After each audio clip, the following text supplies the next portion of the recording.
Bea Bores aksidenteng naamin ang relasyon ni Daniel Padilla at Andrea Brillantes.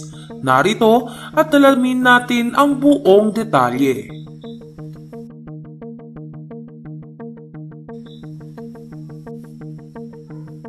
Matapos kumalat sa social media ang article ng kilalang entertainment site na pep.ph kung saan ay may nakasaad na si Andrea Brillantes mismo ang umamin kay Catherine Bernardo na may relasyon sila ni Daniel Padilla, ay nagulat ang lahat sa IG story ng BFF ni Andrea na si Bea Bores.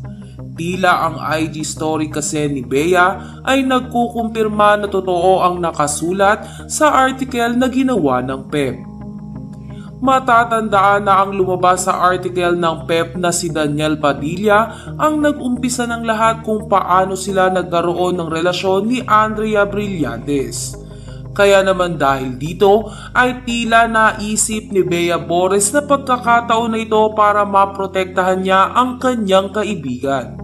Ngunit sa pagkakataon na ito ay aksidenteng nakumpirma ni Bea Bores ang lahat ng nakasaad sa article ng pep.ph.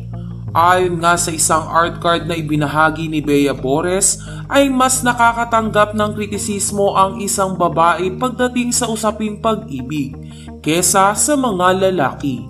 Caption pa ni Bea sa naturang art card, "You all aren't prepared for this combo." Kung iisipin mabuti ay ang pambabash na natatanggap ni Andrea Brillantes ang tinutukoy dito ni Bea Bores.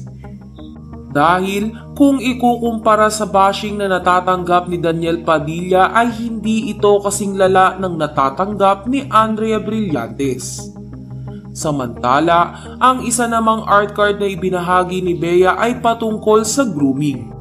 Ang grooming o sexual grooming ay nangangahulugang actions or behaviors used to establish an emotional connection with a minor and sometimes the child's family to lower the child's inhibitions with the objective of abuse.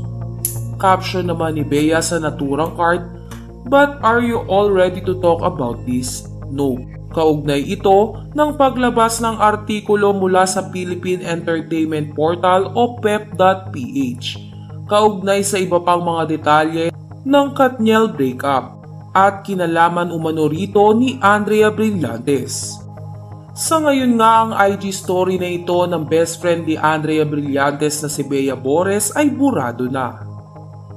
Samantala, wala pang tugon, reaksyon o pahayag ang mga nabanggit na pangalan tungkol sa issue.